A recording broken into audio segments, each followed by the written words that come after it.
Hello, എല്ലാവർക്കും നമ്മുടെ പവിത്രം സീരിയലിൻ്റെ ഇന്നത്തെ പ്രൊമോ വീഡിയോയിലോട്ട് സ്വാഗതം. എനിക്ക് പ്രൊമോ കുറച്ച് കിട്ടാൻ ലേറ്റ് ആയതുകൊണ്ടാണ്, ഒരു അരമണിക്കൂർ ലേറ്റാണ്. അപ്പോൾ എല്ലാവരും ഒന്ന് ക്ഷമിക്കുക. അപ്പോൾ നമുക്ക് ഇന്നത്തെ വിശേഷത്തിലോട്ട് പോയാലോ.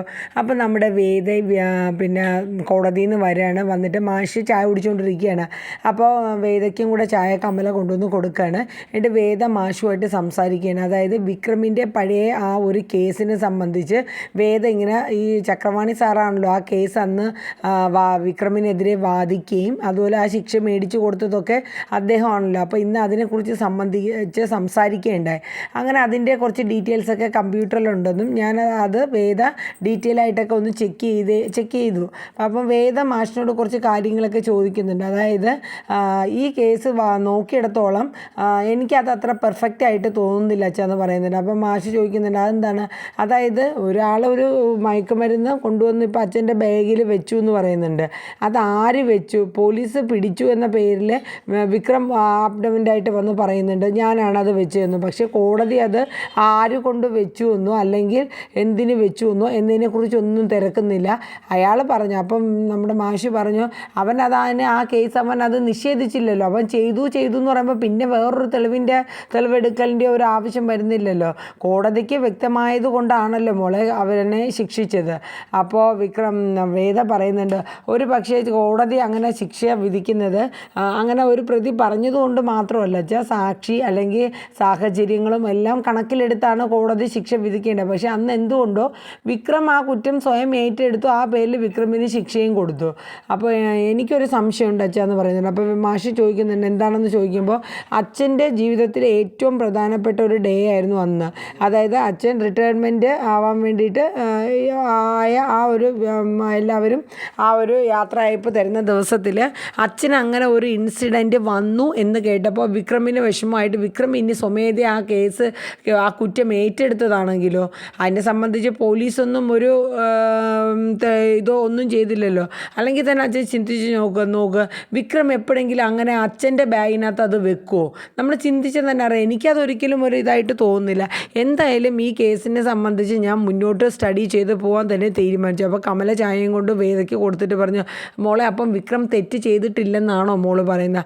അങ്ങനെയല്ല അമ്മ. പക്ഷേ എനിക്ക് ഈ കേസിൽ വിക്രം ഇതിലാരാണ് എന്താണ് തെറ്റ് ചെയ്തു എന്നുള്ളതിനെക്കുറിച്ച് ഒന്ന് മനസ്സിലാക്കാൻ ഞാൻ ശ്രമിക്കുന്നുണ്ട്. എന്തായാലും ഞാൻ ഈ കേസ് ഒന്ന് സ്റ്റഡി ചെയ്യുന്നുണ്ട്. ഒരു പക്ഷേ വിക്രം അല്ല ഇതിൻ്റെ ഈ മയക്കുമരുന്ന് വെച്ചത് എങ്കിൽ അതാര് എന്തിനത് ചെയ്തു എന്നുള്ളതൊന്ന് കണ്ടുപിടിക്കണമല്ലോ. ഇത് എൻ്റെ അഭിപ്രായത്തിൽ വിക്രം അച്ഛനെ രക്ഷിക്കാൻ വേണ്ടി സ്വമേധ ആ കുറ്റം ഏറ്റെടുത്തതാണ് എന്നാണ് എനിക്ക് തോന്നുന്നത് എന്ന് പറഞ്ഞിട്ട് വേദ അകത്തോട്ട് പോകണം. അപ്പോൾ നമ്മുടെ മാഷും കമലയും കൂടെ പരസ്പരം നോക്കിയിട്ട് കമല മാഷിനോട് ചോദിക്കുന്നുണ്ട് അപ്പോൾ മാഷ് വിക്രം തെറ്റ് ചെയ്യാണ്ടാണോ ആ ശിക്ഷ അനുഭവിച്ചത്?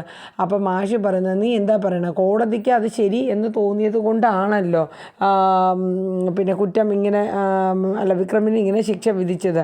അല്ലാണ്ട് കോടതി ഇതൊക്കെ തെളിയിച്ചെടുത്ത് അതിൻ്റേതായ രീതിയിലാക്കാണ്ട് ചുമ്മാ ഒരാളെ ശിക്ഷിക്കുമെന്നുള്ള രീതിയിലൊക്കെ മാഷ് പറഞ്ഞു കൊടുക്കുന്നുണ്ട്. മാഷ് ഇത്രയും നാൾ ചിലപ്പോൾ വിക്രം ഒരു കുറ്റക്കാരനാണ് എന്ന പേരിലല്ലേ വിക്രമിനെ അകറ്റി നിർത്തിയത്. ഒരു പക്ഷേ ഇനിയിപ്പോൾ വിക്രം കുറ്റക്കാരനല്ലെങ്കിലോ? അപ്പോൾ മാഷ് പറഞ്ഞു ഒരിക്കലും അല്ല. ഇതിപ്പോൾ വേദയ്ക്ക് അവനോടുള്ള ആ ഒരു ഇഷ്ടം കൊണ്ട് അവനെ മറ്റുള്ളവരുടെ മുമ്പിൽ നല്ലതാണ് എന്ന് കാണിക്കാൻ വേണ്ടിയിട്ടുള്ള ഒരു കാണിക്കലാണ് ആ കുട്ടി കാണിക്കുന്നത്. അല്ലാണ്ട് വേറൊന്നും അല്ല എന്നുള്ളതാണ് മാഷ് പറഞ്ഞു കൊടുക്കുന്നത്. അത് കഴിഞ്ഞിട്ട് പിന്നെ അവർ തമ്മിൽ സംസാരിച്ച് കഴിഞ്ഞിട്ട് പിന്നെ നമ്മുടെ വേദയും വിക്രമും തമ്മിൽ സംസാരിക്കുകയാണ്. അപ്പോൾ വേദയും വിക്രമും തമ്മിൽ സംസാരിക്കുന്നത് വിക്രം പറയുന്നുണ്ട് അന്ന് ഈ കേസ് തെളിവ് വന്നപ്പോൾ അതൊക്കെ കുറേ പോലീസ് അന്വേഷിച്ചതാണ്. അപ്പം വേദയ്ക്ക് വിക്രമിൻ്റെ വായിൽ നിന്ന് തന്നെ മനസ്സിലാവുന്നുണ്ട് അതൊരിക്കലും വിക്രം ചെയ്ത കുറ്റമല്ല എന്നുള്ളത്. എന്നിട്ട് വേദ പറയുന്നുണ്ട് എന്താണെങ്കിലും ശരി പിന്നെ ഞാൻ ഈ കേസുമായിട്ട് ബന്ധപ്പെട്ട് മുന്നോട്ട് പോകാൻ തന്നെ തീരുമാനിച്ചു വിക്രം. അപ്പോൾ വിക്രം പറഞ്ഞു നീ എന്തിനാണ് വെറുതെ ഈ കേസുമായിട്ട് മുന്നോട്ട് പോയാലും എന്തായാലും എനിക്കിതിൽ വലിയ ഒരു ഇതൊന്നും കാണില്ല. അവസാനം നീ കേസ് വാദിച്ച് വരുമ്പോൾ ഞാനൊരു ഗുണ്ടയും മയക്കുമരുന്നിൻ്റെ ഇതും കൂലിത്തല്ല് കാരണം എന്നുള്ളൊരു പേര് അവസാനം കിട്ടുള്ളൂ എന്ന് പറയുന്നുണ്ട്. എന്തായാലും നോക്കാം. എന്തായാലും ഞാനൊരു ഇത് ചെയ്തുകൊണ്ടിരിക്കുകയല്ലേ, അപ്പോൾ അത് പഠിക്കുന്നതിൻ്റെ ഇടയിൽ ഒരു അക്കാഡമിക്കൽ ഒരു ഇൻട്രസ്റ്റോട് കൂടി തന്നെ ഈ ഒരു കേസ് മുന്നോട്ട് കൊണ്ടുപോകാം. എൻ്റെ കേസാണോ അക്കാഡമിക്കൽ ഇൻട്രസ്റ്റായിട്ട് നീ പഠിക്കാൻ പോണത്? അപ്പം പറഞ്ഞ ഒരു നെല്ലും പതിനും തമ്മിൽ വേർതിരിച്ചൊക്കെ എടുത്ത് ചിലപ്പോൾ ആ തിരിച്ചെടുക്കുന്നതിൽ നല്ലതുണ്ടെങ്കിലും മറ്റുള്ളവരുടെ മുന്നിലൊക്കെ അത് നല്ല രീതിയിൽ തെളിയിച്ചു കൊടുക്കാൻ എനിക്ക് സാധിച്ചാലോ എന്നൊക്കെ പറഞ്ഞ് വേദ പറയുന്നുണ്ട്. എന്നിട്ട് പറയുന്നുണ്ട്, എന്തായാലും നിങ്ങൾ ജയിൽ ശിക്ഷ ആ കുറ്റം ഏറ്റെടുത്ത് ജയിൽ ശിക്ഷ കഴിഞ്ഞ് തിരിച്ചു വന്നപ്പോൾ നിങ്ങളുടെ ജീവിത സാഹചര്യം വെച്ച് നിങ്ങളെ തെറ്റിലോട്ട് തന്നെ നിങ്ങൾ പോയി. അന്ന് ശ്രീനിവാസൻ നിങ്ങളെ ആ രീതിയിൽ അയാളുടെ ആവശ്യത്തിന് വേണ്ടി നിങ്ങളെ ഉപയോഗിച്ചു എന്ന് പറയുന്നത്. അതൊക്കെ കേൾക്കുമ്പോൾ വിക്രമിന് വീണ്ടും ദേഷ്യം അങ്ങോട്ട് വരികയാണ്. അങ്ങനെ വിക്രം അതിനോട് സംബന്ധിച്ച് വിക്രം പറഞ്ഞു, അതെ ഞാൻ ഇത്രയും നേരം സംസാരിച്ചു എന്ന് കരുതി നീ എന്നെ ഒരുപാട് കയറി അങ്ങോട്ട് ഭരിക്കാനൊന്നും വരണ്ടെന്ന് പറഞ്ഞിട്ട് വേദേനെ വെച്ചെടുക്കണം. അപ്പോൾ വേദ പറയുന്നുണ്ട്, ശരി ഞാൻ പൊക്കോളാം, എന്തായാലും ഒരു കാര്യം ഞാൻ പറഞ്ഞേക്കാം, ഈ കേസ് ഞാൻ മുന്നോട്ട് കൊണ്ടുപോവുകയും ചെയ്യും, അതിനോടനുബന്ധിച്ച് ഇതിൽ തെളിയിക്കാവുന്നതൊക്കെ ഞാൻ തെളിയിച്ചെടുക്കുകയൊക്കെ തന്നെ ചെയ്യുമെന്ന് പറയുന്നുണ്ട്. ഓക്കെ ശരി ആയിക്കോട്ടെ എന്ന് പറഞ്ഞ് വേദ പോകുന്നുണ്ട്. വെല്ലുവിളിച്ചിട്ടാണ് പോകുന്നത്. അപ്പോൾ വിക്രം ഒരു നിമിഷം ഇങ്ങനെ ഇരുന്ന് ആലോചിക്കുന്നുണ്ട്, ശരിക്കും വിക്രം ആ തെറ്റ് ചെയ്തിട്ടില്ലല്ലോ, അപ്പം വേദ കണ്ടുപിടിക്കാൻ കഴിവുണ്ടെങ്കിൽ അത് കണ്ടുപിടിക്കുമായിരിക്കും എന്നുള്ളൊരു വിശ്വാസം വിക്രമിനുണ്ട്. അങ്ങനെ അത് കഴിഞ്ഞ് പിന്നെ കാണിക്കുന്നത് നമ്മുടെ കമലയും വേദയും തമ്മിലാണ്.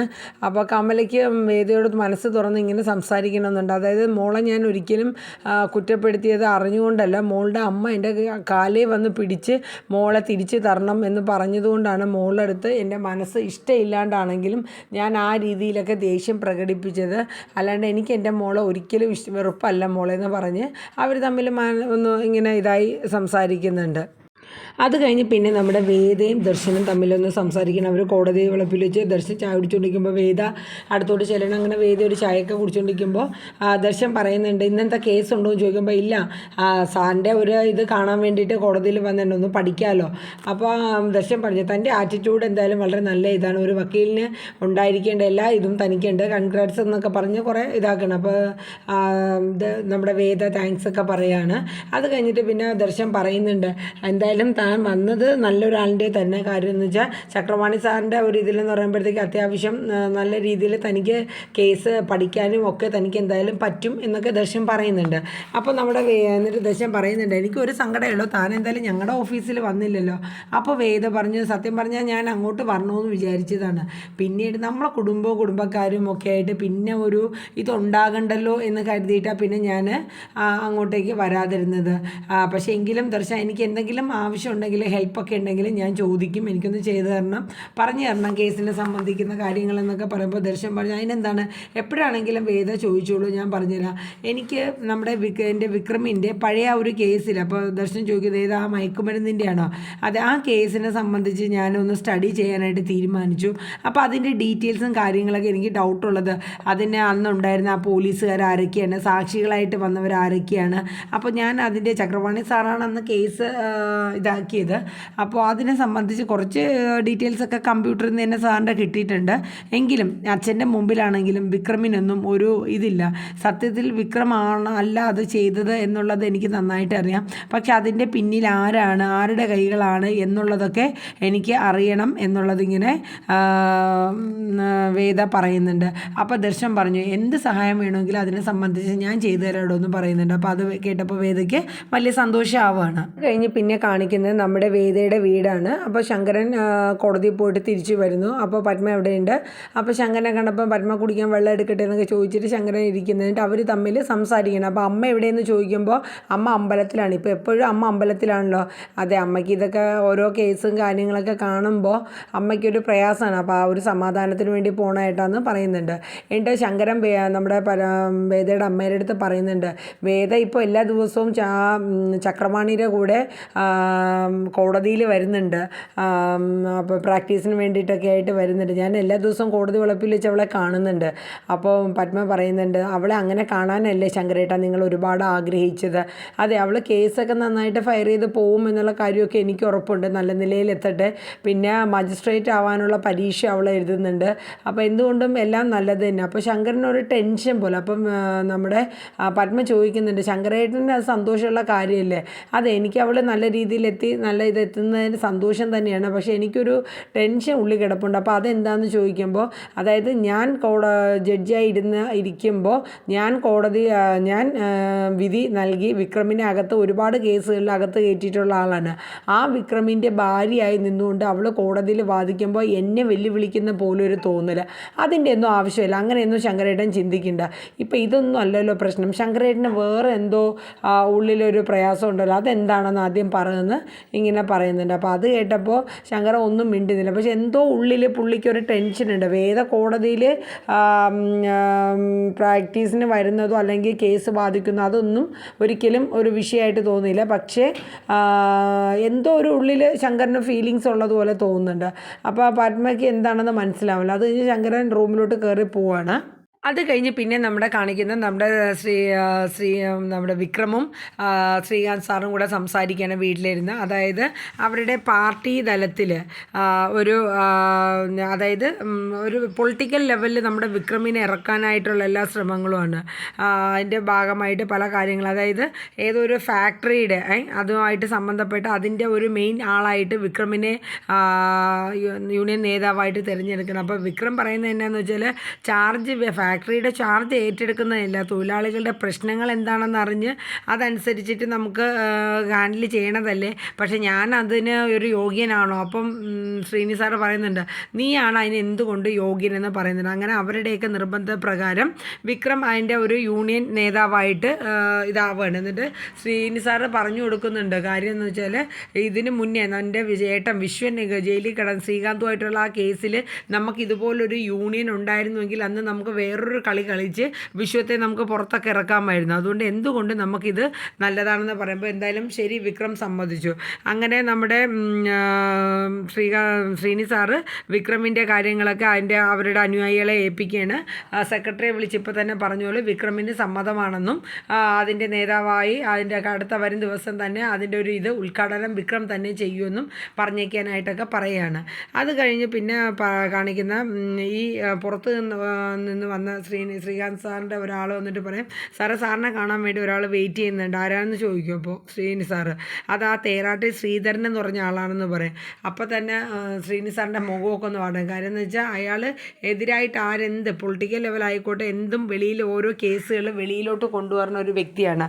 അപ്പോൾ അതിനെ സംബന്ധിച്ച് സംസാരിക്കാൻ വേണ്ടിയിട്ട് എന്തോ ആണ്, ഇനി എന്ത് കുരുക്കാണെന്ന് അറിയില്ല, എന്തായാലും കയറി വരാൻ ശ്രീനി സാറ് പറയുകയാണ്. അങ്ങനെ നമ്മുടെ ആ ശ്രീധരൻ എന്ന് പറഞ്ഞ ആൾ അകത്തോട്ട് വരികയാണ്. അപ്പോൾ വന്ന് കഴിയുമ്പോഴത്തേക്ക് നമ്മുടെ ശ്രീനി സാറ് ചോദിക്കുന്നുണ്ട്, എന്താണ് ശ്രീധരൻ സാറേ ഇതിലേക്ക് വന്നത്? തന്നെ പോലെയുള്ളവരെയൊക്കെ കാണാതിരിക്കാൻ പറ്റില്ലല്ലോ. അപ്പോൾ നമ്മുടെ ശ്രീനി സാറ് ചോദിക്കുന്നുണ്ട്, സാറിന് എന്താണ് എന്നോട് ഇത്ര വിരോധം? കഴിഞ്ഞ ഇലക്ഷനിന് ഇതുപോലെ തന്നെ മുന്നേ വന്ന സമയത്തും ഞാനൊരു കേസ് തെളിയിച്ച് കൊണ്ടുവന്നപ്പോൾ എനിക്കെതിരായിട്ട് താൻ ഒരു കേസുമായിട്ട് വന്നു, കോള കമ്പനിക്കെതിരെ എന്നുള്ളത് രീതിയിലൊക്കെ അവർ സംസാരിക്കണം. അതായത് ഈ ശ്രീനി എന്ന് പറയുന്ന ആളിൻ്റെ പല ബാക്ക്ഗ്രൗണ്ടും നന്നായിട്ട് അറിയാവുന്ന ഒരു വ്യക്തിയാണ് ഈ തേറാട്ടിൽ ശ്രീധരൻ എന്ന് പറയുന്ന ആൾ.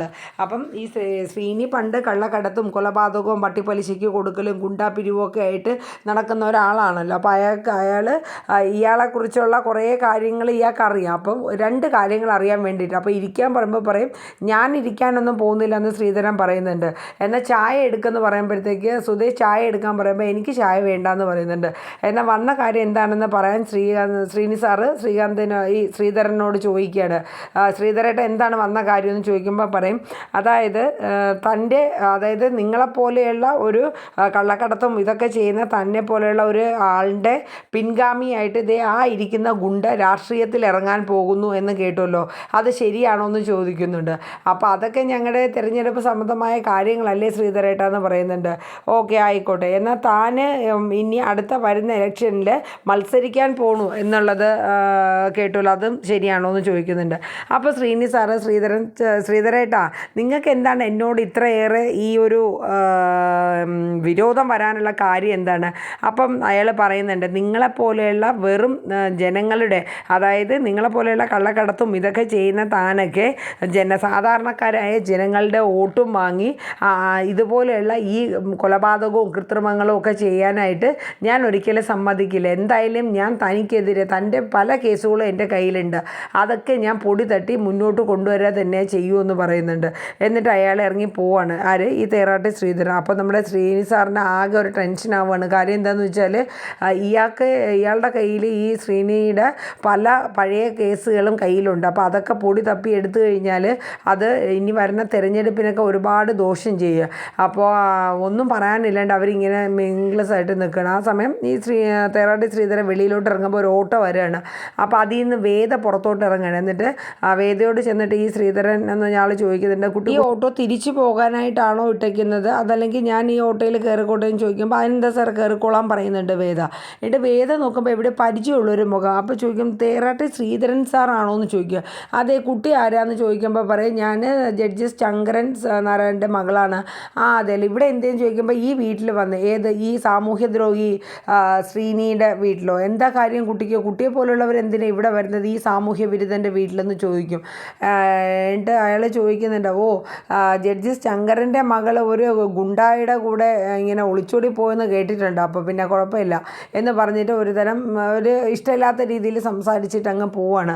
അപ്പോൾ വേദ ആകെ ഒരു ഇതായി പോയി. കാരണം എന്ന് വെച്ചാൽ നല്ലൊരു വ്യക്തിയാണ്. ആ വ്യക്തിയുടെ വായിൽ നിന്നും പെട്ടെന്ന് പ്രതീക്ഷിക്കാത്ത അങ്ങനെ ഒരു മറുപടി കേട്ടപ്പോൾ വേദയ്ക്ക് വല്ലാത്തൊരു ഇത് തോന്നുകയാണ്. അപ്പോൾ ഇന്നത്തെ ഏകദേശം ഒരു ഇൻട്രോ ഒക്കെ നമ്മുടെ പവിത്രം സീരിയലിൽ വരുന്നത് ഇതാണ്. അപ്പോൾ എല്ലാവരും നമ്മുടെ വീഡിയോസൊക്കെ ഒന്ന് കണ്ട് സപ്പോർട്ട് ചെയ്യുക. എല്ലാവർക്കും നല്ലൊരു ദിവസമാകട്ടെ എന്ന് പ്രാർത്ഥിക്കുന്നു. എല്ലാവർക്കും tata, bye bye, take care, thank you മുത്തുമണീസേ.